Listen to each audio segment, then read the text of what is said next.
Fala pessoal, tudo bem? A gente chegou aqui hoje no quinto episódio do Regencast, certo? O seu podcast Medicina Regenerativa. Hoje a gente vai conversar com o Dr. Lucas Ribeiro. Dr. Lucas Ribeiro é um médico ortopedista e médico do esporte e atualmente ele é presidente da Associação Brasileira de Pesquisa em Medicina Regenerativa. O tema que a gente escolheu para falar com o Lucas é um tema que ele manja muito e é um interesse que a gente estava esperando muito também. É sobre preparo do solo.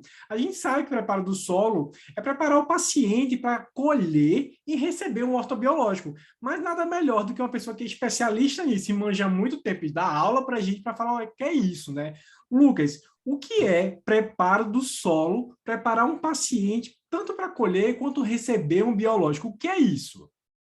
Olímpio, tudo bem? Thales, obrigado pelo convite, é um prazer estar aqui com vocês, tá? Esse Regencast é um sucesso total, um orgulho, um prazer estar aqui perto de vocês, tá? Olímpio, o preparo do solo, o que que é? Preparar o paciente, preparar a parte clínica do paciente, para que ele doe produtos dele mesmo, ou de origem do sangue, ou de origem da gordura, ou da medula óssea, para esses produtos serem preparados e colocados em algum órgão-alvo, num joelho, numa articulação, num músculo, num tendão, enfim, não importa. Para nós, mais no sistema músculo-esquelético, porque eu sou ortopedista. Mas, enfim, poderia aplicar em qualquer lugar, por exemplo, no couro cabeludo, se fosse uma queda de cabelo, no rosto, para estética, enfim. Que produto nós estamos tirando desse paciente para preparar? Enfim, se esse paciente, por exemplo, um exemplo bem simples, estiver com ácido úrico muito alto, e eu tirar esse sangue periférico cheio de ácido úrico, concentrar esse ácido úrico e jogar esse ácido úrico, que sabidamente é deletério para uma articulação, dentro dela mesma, eu estou fazendo bem ou mal para esse paciente? Provavelmente mal. Então, o preparo do solo é preparar o paciente para que ele tenha um bom produto biológico para ceder e preparar o paciente para receber, mesmo que fosse um ácido hialurônico exógeno, mas para ter um maior potencial biológico de resposta a essa terapêutica. E esse preparo do solo acaba funcionando também, até, por exemplo, para um tratamento cirúrgico. Você vai operar um paciente, preparar ele para ele ter uma melhor recuperação cirúrgica, ou muitas vezes, até ele fica tão bem preparado que ele não quer mais ser operado, porque ele fica bom. Esse é o conceito básico de preparo do solo. Acaba que preparo do solo seria meio que você adequar o paciente clinicamente no melhor estado dele, né? Independente se você for colher um biológico ou não, é só tipo você pegar um paciente e deixar no estado ótimo dele, seja que você manusear com medicação ou você preparar para uma cirurgia. Exato. É otimizar, é colocar esse paciente no melhor estado fisiológico que você possa colocá-lo com segurança e que o paciente tope também. Então, são vários os critérios que a gente tenta abordar, né? Alguns básicos, outros menores, depois mais para frente, mas para conseguir adequar esse paciente e melhorar esse potencial biológico para doação de material biológico, para infundir nele mesmo, ou até para receber uma terapêutica, seja ela qualquer uma. E na regenerativa tem alguns termos, né? Que nem esse preparo do solo e um outro termo é meta-inflamação. Não necessariamente na regenerativa, mas pensando agora sobre meta-inflamação e dor articular, né? Que nem tentando juntar os pontos. Meta-inflamação, dor articular e preparo do solo. Comenta um pouquinho também para nós, por favor, como que seria essa meta-inflamação e como que o preparo do solo que a gente acabou de conversar, eles podem atuar, né, otimizar um ao outro, assim. Essa é uma questão fundamental. Quando o paciente não está bem preparado, ele clinicamente não está bem, principalmente no quesito da obesidade, do excesso de gordura corporal ou da inflamação intestinal, está comendo alimentos que criam aquela síndrome da permeabilidade intestinal, a leaky gut, ele aumenta a produção de citocinas inflamatórias. O que são essas citocinas inflamatórias? É o WhatsApp, é o que faz uma célula branca conversar com outra, nossa célula de defesa. Quando você cria essa bagunça, você inflama o paciente. Não é aquela inflamação de uma dor de garganta, de uma unha encravada, que fica vermelho com pus, que é mediado por prostaglandina. É uma inflamação mediada por essas citocinas, por essas interleucinas inflamatórias. E isso acontece muito quando a gente está com um pouco mais de obesidade, com excesso de gordura corporal, e quando tem uma permeabilidade intestinal para determinados alimentos. Está comendo alimento muito inflamatório. E essas citocinas, elas vão aumentando no sangue. Nós temos um sistema de tamponamento para tentar resolver isso. Quando extrapola o nosso sistema tampão, essas citocinas vão lá num órgão-alvo teu, que geneticamente você é predisposto, e vão atacar. Se você é predisposto a ter uma catarata, vai piorar a sua visão. Se você é predisposto a ter uma artrose, vai piorar a articulação. Se você é predisposto para ter uma tendinopatia, vai ter uma tendinite. Então, o controle dessas citocinas é fundamental. E a gente parte sempre do marco zero, que é diminuir a gordura corporal e diminuir a insulina. Esse é o principal marcador que nos incomoda. A insulina, ela é normal de 1 a 23, mas ela não é boa de 1 a 23. Ela é boa menor do que 6. Acima de 6, ela já está nos causando problema.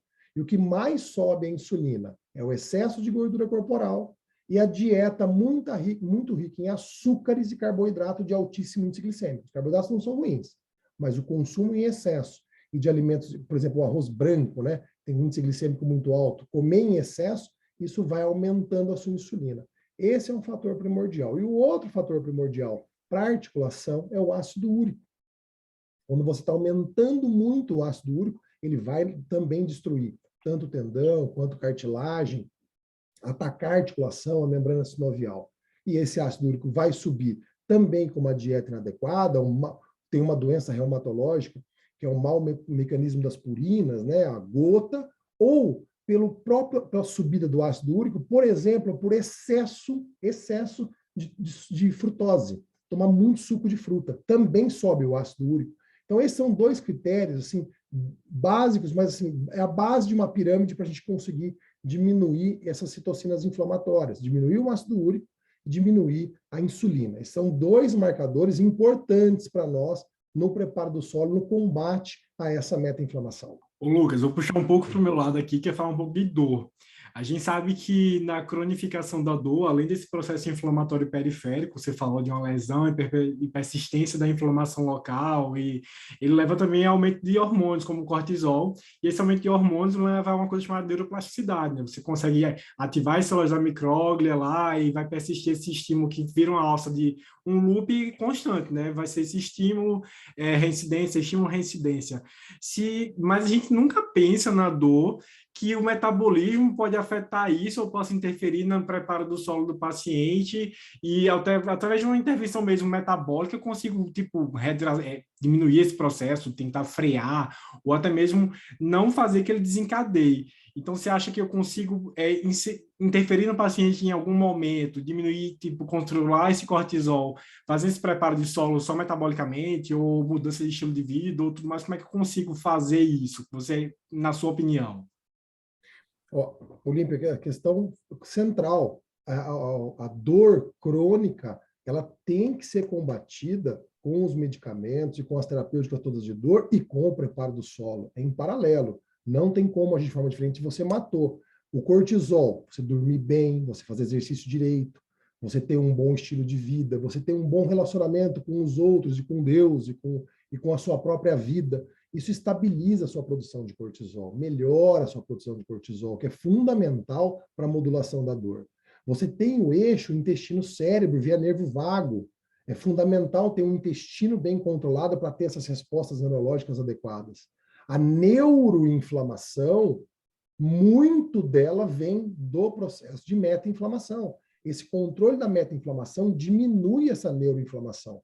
Doenças, por exemplo, como fibromialgia, né? São neuroinflamatórias, doenças das fáscias. Quando você diminui esse processo inflamatório, a doença praticamente desaparece. Pode não subir por completo, mas melhora muito. Então, você vai amplificar a sua terapêutica. Não que você vá deixar de fazer algo que já ia fazer no tratamento da dor, mas você amplifica muito o teu resultado tratando essa meta-inflamação. Hidratação, estilo de vida, atividade física. E ter o patrimônio que a gente muitas vezes descarta e não olha, que é um patrimônio que a pessoa tem que construir durante a vida, que é o seu estoque de músculo. A pessoa ter massa muscular, consome glicose, diminui resistência insulínica, libera centenas de fatores e hormônios benéficos ao corpo, que diminuem a dor, melhoram, aumentam sua testosterona, diminui hormônios ruins, diminui a chance de infarto, de AVC, enfim, diminuir a gordura corporal, ganhar massa muscular, arrumar o intestino são fundamentais para o combate ao paciente com dor. Eu sei que é difícil, às vezes o paciente está um pouco obeso, está com uma dor, é uma luta fazer essa transformação. Mas essa transformação pode levar o paciente até a liberdade, que é não ter dor. Ele vai se libertar da dor, por um período vai tomar remédios, mas talvez lá no final ele se liberte e não precise mais de nenhuma terapêutica. Ele está livre da dor. Então, a trajetória é árdua, como tudo na vida, né? A trajetória não é fácil, mas vai libertar o paciente que está, às vezes, acamado em casa, sem trabalhar ou sem conseguir fazer um esporte por um quadro de dor, um quadro álgico. É muito interessante o que você falou agora de libertar, né? E realmente essa sensação que a gente percebe no paciente. Então, se libertar da dor. E uma coisa que é interessante a gente falar para o paciente também é que ele consegue atingir isso, né? E muitas vezes a gente não consegue necessariamente mostrar isso para o paciente. Então, até o ponto que, por algum motivo, vai se cronificando, vai deixando, e chega o momento da cirurgia. Anteriormente, você chegou a falar que muitas vezes o preparo do solo, às vezes ele é até capaz de evitar que o paciente consiga ir para uma cirurgia, né? Mas, então, trazendo esse paciente que chegou para a cirurgia, diante de tudo que a gente conversou aqui, existiria alguma dica ou alguma orientação para que esse paciente chegue melhor ou melhor preparado para a cirurgia e também tenha um pós-operatório mais tranquilo, seja com menos dor, ou então que tenha uma reabilitação mais rápida? Sem dúvida nenhuma. Esse preparo, se houver tempo, se a doença do paciente permitir o tempo que a gente precisa para prepará-lo, ele vai chegar a uma condição cirúrgica muito melhor. Tem que lembrar que essa meta-inflamação, essa inflamação causada por essas citocinas, além dessa neuroinflamação, que piora o quadro de dor, o paciente vai ter mais dor no pós-operatório, por exemplo, como você deu, Thales, ela coloca o paciente num estado trombofílico. Ela aumenta a chance de fenômenos tromboembólicos. Toda cirurgia tem chance de fenômeno tromboembólico. Nós precisamos minimizar essa chance. Tirar o paciente desse estado protrombótico é fundamental.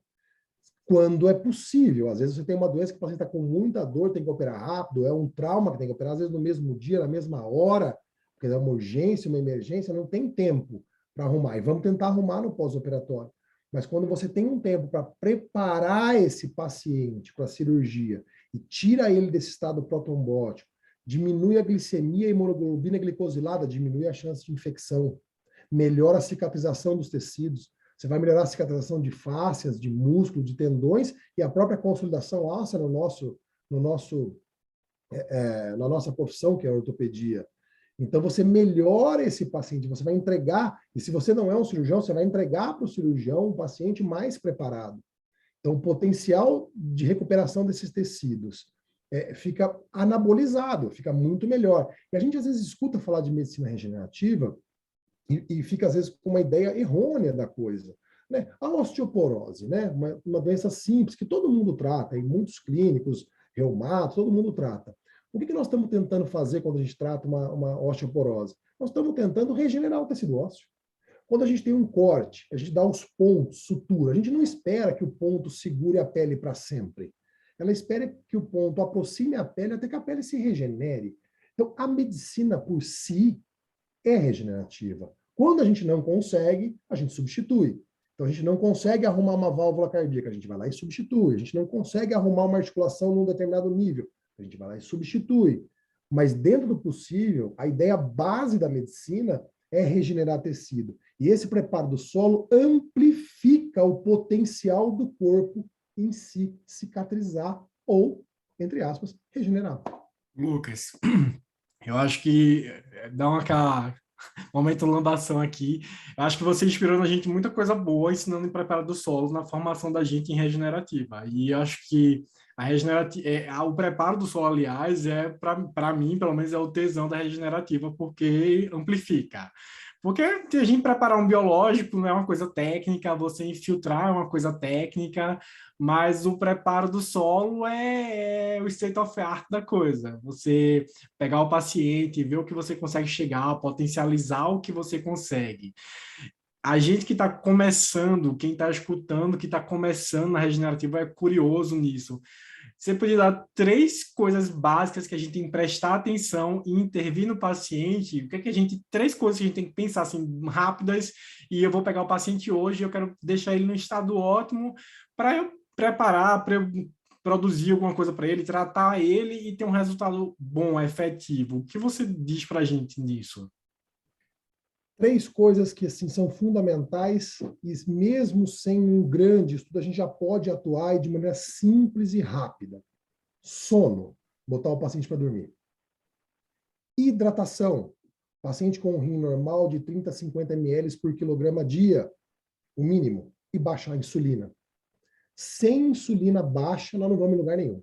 Então, entrar com o paciente, por exemplo, com uma dieta tipo jejum intermitente, come durante 8 horas e não come durante 16, é um tipo de jejum intermitente, tirando carboidratos simples, açúcar simples. E, se necessário, entrar com algum medicamento hipoglicemiante, como um glifage, um Ozempic, enfim, dentro do conhecimento de cada colega. Baixar a insulina, hidratar e regular o sono, nós começamos a preparar o solo. Esses 3, para mim, são a base do alicerce que nós vamos construir todo o preparo do solo até chegar em filigramas lá em cima, de regulagens hormonais, por exemplo. Mas sem essa base, a gente não vai a lugar nenhum. Excelente. São 3 pontos que eu sempre gosto de voltar para o básico, assim, né? Pô, sono e hidratação, em teoria é básico, mas é difícil a gente fazer, né? E aí, tendo o preparo do solo bem feito, diminui muito a chance de chegar lá no centro cirúrgico e vir o Olímpio e querer cancelar a cirurgia, você não acha? Dá uma ganchada lá. Acho que basicamente é isso. Então, a gente gostou muito de trazer você aqui, uma pessoa que, igual o Olímpio falou, influenciou bastante a formação, né, em vários aspectos, especialmente nessa questão do preparo do solo. E, pessoalmente, né, uma pessoa que eu gosto muito, me identifico muito, a gente já teve várias conversas, e hoje eu estou aqui é muito a fruto disso, não? Então, agradeço muito. E acho que é basicamente isso que a gente queria conversar. Não sei se o Olímpio quer acrescentar alguma coisa. Eu só acho que é um assunto infinito. Por mim, eu falo, falo, falo, falo. Eu já dei algumas aulas de biológico para anestesista, para quem faz dor. E quando chega a parte de preparo do solo, é aquela que eu ancoro e quero ficar lá, tipo, falando, falando, falando, porque virou meu tesão de fazer a coisa hoje em dia. Tipo, para mim é o que muda de verdade. Acho que a terapia é a terapia, beleza, vai funcionar, vai, porque é bom, a gente sabe que é bom, tem 1000 trabalhos que mostram que é bom, mas com solo ruim, velho, não funciona. E por isso que a gente queria muito chamar você, era um convidado que era essencial para a gente, e vai estar vindo uma sequência muito boa de episódio da gente, o seu, tipo, é um episódio que a gente queria muito que chegasse agora. Então, muito obrigado por ter aceitado, ter participado. Foi uma conversa bem curta, mas pelo menos aguça muito a curiosidade de quem está escutando e ir atrás, que é o principal, que você aprende estudando mesmo. Sem dúvida, eu estou orgulhoso de estar aqui, estou feliz, estou disposto a voltar sempre que puder colaborar com qualquer coisa. Esse preparo do solo, as terapias biológicas são maravilhosas. Vocês sabem que eu sou apaixonado por esse preparo do solo. E uma coisa que eu sinto, assim, eu trabalho já, eu estou formado há 20 anos, né? E nesses 20 anos de formado, eu sempre trabalhei na formação de novos médicos, principalmente em residência. Algum tempo na universidade, muito tempo na residência. E eu comentei com vocês, Olímpio e Thales, vocês, para mim, é a visão do médico moderno. Vocês vêm com uma nova mentalidade, jovens médicos de cabeça absolutamente transformada. Vocês estão atuando na base, no âmago da saúde do paciente. Muito diferente do treinamento técnico, como você falou, de infiltrar uma coisa, de realizar uma anestesia, de realizar uma prótese. Todas as funções são maravilhosas e importantes. Mas esse modo de enxergar o paciente como um irmão, como uma pessoa que está na sua frente, que você quer mudar a vida da pessoa, na qualidade de vida, o sono, a hidratação, potencial de regeneração dos seus tecidos, vocês estão agindo na existência dessa pessoa de forma objetiva e direta. Vocês têm o formato do médico moderno, na minha opinião. Esse é o médico moderno. Vocês entendem de tecnologia, vocês têm a formação de cadeiras básicas da medicina perfeita, e vocês estão buscando integrar essa medicina integrativa para integrar todos os sistemas do paciente e atuar no que fez causar a doença, para que ela não retorne ou para que, no mínimo, ela seja tratada da melhor forma possível. Vocês estão de parabéns, tão jovens e começando com tanta experiência já, apesar da tenridade, e prontos para entrar no mercado de uma forma muito efetiva. Vocês vão salvar e melhorar a vida de muita gente, muito mais do que eu tenho certeza absoluta disso. Parabéns para os dois, continuem na jornada, como estão vindo. Poxa, muito obrigado. É muito bom, né? Muito prazeroso ouvir isso. A gente sabe que a jornada não é fácil, mas a gente acredita muito nessa medicina aí que você comentou. Então, realmente é muito prazeroso. E aí, para amarrar, então, quem quiser saber um pouquinho mais do seu trabalho, te encontrar, seja na clínica ou te acompanhar em algum lugar, como faz quem quiser procurar algum contato seu, só para deixar para o pessoal? Aqui eu atendo aqui em São Paulo, meu consultório é em São Paulo, aqui logo à frente do Sírio-Libanês, né? E eu tenho um Instagram, que é Lucas Leite Ribeiro, é meu nome também, é bem simples de achar. E tenho contato de vocês da Regencast, qualquer um pode entrar em contato aí. Nós estamos sempre à disposição de todos. Lucas, muito obrigado. E fica aí. E a galera, só seguir a gente aí e checar o próximo episódio da gente que é com o Lucas. E vamos aí. Obrigado.